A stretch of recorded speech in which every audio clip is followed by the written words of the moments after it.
নিখোঁজ নাবালকের খোঁজে থানায় ধর্নায় পরিবারের সদস্যরা ও গ্রামবাসীরা। ইসলামপুর থানার ছয়ঘড়িয়া এলাকার এক নাবালক নিখোঁজ হওয়ার ঘটনায় চাঞ্চল্য ছড়িয়েছে। দীর্ঘদিন কেটে গেলেও সন্তানের সন্ধান না মেলায় ক্ষোভে ফেটে পড়েন পরিবার ও এলাকাবাসী। বৃহস্পতিবার ইসলামপুর থানার সামনে এসে তারা ধর্নায় বসে পড়েন। নিখোঁজ নাবালকের মা আসিনা খাতুন ও বাবা দিল মোহাম্মদ থানার মূল গেটের সামনে বসে পড়ে কান্নায় ভেঙে পড়েন। তারা দাবি জানান অবিলম্বে তাদের সন্তানকে খুঁজে বার করতে হবে। চোখে জল নিয়ে মা আসিনা খাতুন পুলিশের পায়ে ধরে অনুরোধ করেন, আমার ছেলেকে ফিরিয়ে দিন। অপরদিকে এলাকার অন্যান্য বাসিন্দারা থানার আইসির সঙ্গে দেখা করে বিষয়টি নিয়ে ক্ষোভ প্রকাশ করেন। পরিবারের দাবি পুলিশ যেন ওই বিষয়ে দ্রুত পদক্ষেপ নিয়ে নাবালকের খোঁজ ফেরত আনে। ব্যুরো রিপোর্ট, আমাদের টিভি। বলছি আমার ছেলে খবর চাই, মৃত্যু আছে না জিন্দা আছে, আমার বিচার লাগবে, বিচার লাগবে, আমাকে মৃত্যুকে লাগবে, জিন্দাকে লাগবে। জিন্দা হলে জিন্দা যদি আছে তো আমার জিন্দাকে লাগবে, মৃত্যু আছে তো আমার মৃত্যুকে আপনাকে লাগবে। আমি পুলিশ অফিসার সবাইকে আমি বাবা করে বলছি, জলমের বাবা করে বলছি, আমার বিচার করে দেখো, আমার বিচার করুন। আমার বিচার কেন করছে না? আমি গরিব মানুষ, তারপর আমার বিচার হবে না। এখানে থানায় আসছে, ইসলামপুরের থানাটা বন্ধ আছে, গেট বন্ধ, ভিতরে আমাকে ঢুকতে দিচ্ছে না ভিতরে। কতক্ষণ থাকবেন? যখন থেকে আমার বাবা আমার কোনো একটা বিচার করবে না, তখন থেকে শুয়ে থাকবো। আমার বিচার আমার বাবা যেদিন বলে কেন মা তোমার বিচার করবো,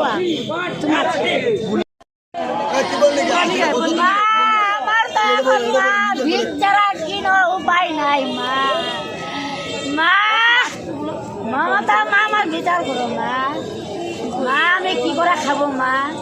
আমার আর দুনিয়াতে কিছু নাই মা, আমার আর বই নাই মা, আমার ছেলেকে লাগবে মা, আমার জীবতা আছে মা, মৃত্যু আছে মা, মৃত্যু থাকলে আমাকে লাগবে, জিন্দা থাকলে আসবে না তখন তো উঠবো না এখান থেকে।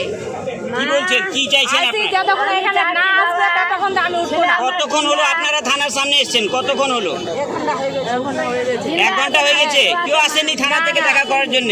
না। তো থানার সামনে কেন এসেছেন আপনারা আজকে? প্রশাসন থেকে কেউ যোগাযোগ করছে না? না, কেউ কোনো বলছে না। আমরা 1 ঘন্টা হয়ে গেল, এখন এসপি এখন গেট বন্ধ করে আছে। বাড়ি গিয়ে বলছে একদিনকার টাইম নিয়েছিল, এখনো টাইম একদিনকার হয়ে গেছে।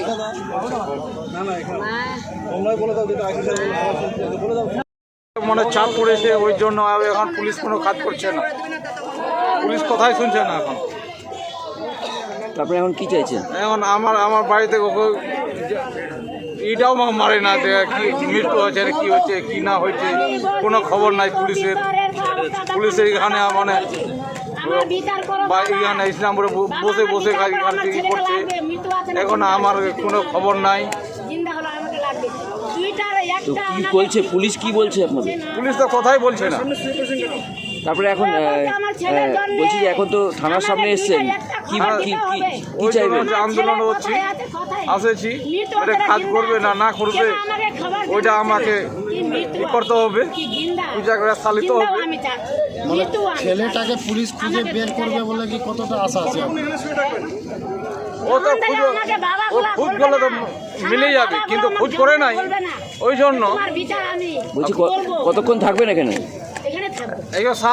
থাকবো, সারাদিনটাই থাকবো। আজকে মরবো এখানে, বাঁচবো এখানে। কি নাম আপনার? আমার নাম দিল মোহাম্মদ। ছেলের বাবা? হ্যাঁ, ছেলের বাবা। কি বললো? আইসি সাহেব বললো আমরা তো খোঁজ করছি, আমরা তো আসি খোঁজে, আমরা তো কিন্তু আমরাও জানি। তারপর আমরা বললাম স্যার দেখো আমরা এতদিন কতদিন থাকবো, মা বাবা অসুস্থ, এখন ঠিক নাই, ওকে তোর মা চলে যাবে ওরা মনে নাই। তো তোর মা ও আইসি সাহেব বলছে যে দেখো আমি তোমার সামনে আমরা কথা বলছি, ওখানে দেখছি কীভাবে ওরা করছে, 2 দিনের মধ্যে আমরা দেখি।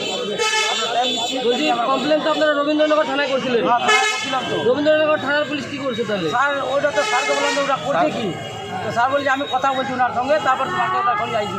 আর আমরা বলবো কি ওখানে? এখন কি বললো আপনারা, এখন কি আশ্বাস করেন? স্যার এটাই বলছে আপনার অস্বাস্থ্য কী দিয়েছে, বলছে আপনি এখানে থাকলে কি আপনার অস্বাস্থ্য মিটবে? তাহলে আপনারা কি রবীন্দ্রনগর বা পুলিশের যে আরো আধিকারিক কথা বলবেন বড় উচ্চেস করে আমরা করবো স্যার, আমরা না পারলে তো আমাকে বলতে হবে স্যার, ওখানে আমরা কথা বলবো যে কী হচ্ছে না হচ্ছে। আমাদের ছেলেটা আমরা খুঁজে আসতে যে 15-16 দিন হয়ে গেল, এখন আমরা খোঁজ খবর পাইনি। রবীন্দ্রনগর থানার পুলিশের সাথে কথা বলবেন, কার সঙ্গে কথা বলবেন, কোথায় কথা বলবেন? আমি পুরো ওখানে আইছি স্যারের সামনে কথা বলবো। কোথায়? ওই রবীন্দ্রনাথ থানাতে।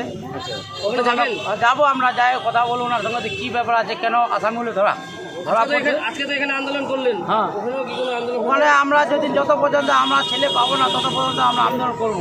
ওখানেও যা করবো আমরা এখানেও করবো। আমাদের পুলিশ প্রশাসন আমাদের আছে, আমরা বলবো ওনাকে আমার বাচ্চাগুলো আমার এ যায় আছে, বড় আছে, মৃত্যু আছে, ঝুঁড়ে আছে, যা যা একটা আস্থা তো আমাকে দিতে হবে, নাহলে আমাদের ছেলে কতদিন আমরা এখন থাকবো, আমাদের ভালো হয়ে যায়। একজন আসামি ধরতে পাঠিয়েছে, ওনাকে সাহায্য বললাম যে এরকম এই আসামিটা দেখে এখনো ঝোলা যাচ্ছে না কেন, কাছে আমরা তো খুঁজছি, আমরা তো পাই না। ঠিক আছে, আপনারা দেখুন, আপনারা আমরা তো দেখছি ফারুক নামে ফারুক, ওর দাদা, ওর বড় মেন মাস্টারম্যান হলো উনি যা কিছু করছে ওনার উপরেই সব রাজনৈতিক দলেরই নেতা, আমাদেরই সব টিএমসির নেতা ছিল, সব ওইভাবে করছে। এটা কিন্তু আমাদের ভালো লাগলো না। আমাদের কই কুচিনন্দ না তো ওখানে কত জন্মেছিল, আমাদেরই লোক ছিল, ওটা ভাই ওটা বলল আপনার যে বর্মা চলেছিল, আমার চৌধুরী সাহেবেরই লোক ছিল, আমাদের ছিল। আপনার নাম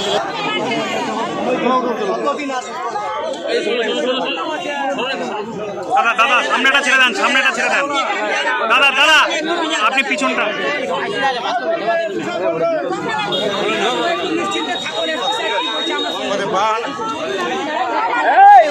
ভিতরে ভিতরে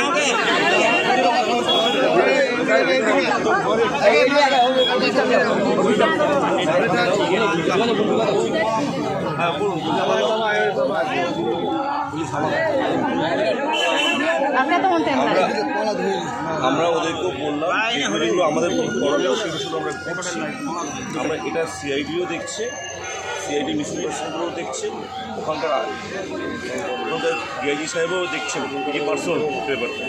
আর আমার থেকে যে সাহায্যগুলো বলছেন একটু ইনফরমেশন ছিল আমরা ভেরিফাই করেছি। এবার যতক্ষণ না বাচ্চা উঠে যায় ততক্ষণ এই ভালো কথার কোনো ভ্যালু নেই। বাচ্চাটা উদ্ধার করতে চেষ্টা করছি, এবার চেষ্টা থামতে থাকছে না, এবার উদ্ধার হচ্ছে না আমাদের কপাল।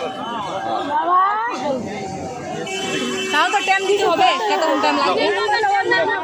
ওরকমভাবে কি টাইম দিই আমি? টাইম আজ থেকে তো 15-16 দিন তো পূজা হয়েছে। এরপরে নাম আছে কোনো নাম আছে কোনো উদ্ধার? আমাদের কি ভালো লাগে বাচ্চাটা উদ্ধার নেই? আমরা চেষ্টা করছি উদ্ধার করতে, এবার দেখা যাক। কেমন খুঁজেছে দেখ, 16 দিন হয়ে গেল তো খুঁজ পাইনি। তদন্তটা করছে তো রবীন্দ্রনগর থানা তো তদন্ত করছে, আমরা ওদেরকে হেল্প করছি, তার সিআইডিও ওদেরকে হেল্প করছে। মানে যদি সময় দেওয়ার ব্যাপারটা বলো তাহলে সেই রবীন্দ্রনগর থানায় দিতে পারবে, ওরা যা যা বলছে আমরা সেটা করে দিচ্ছি। এবার আমাদের লেভেলে যেগুলো করার আমাদের কি ভালো লাগছে, তোমরা আসছো রাস্তা বলতে গেলে আমাদের ভালো লাগছে, আমরা চেষ্টা করছি। ভাইকে ফারুককে কেন ধরা হচ্ছে না?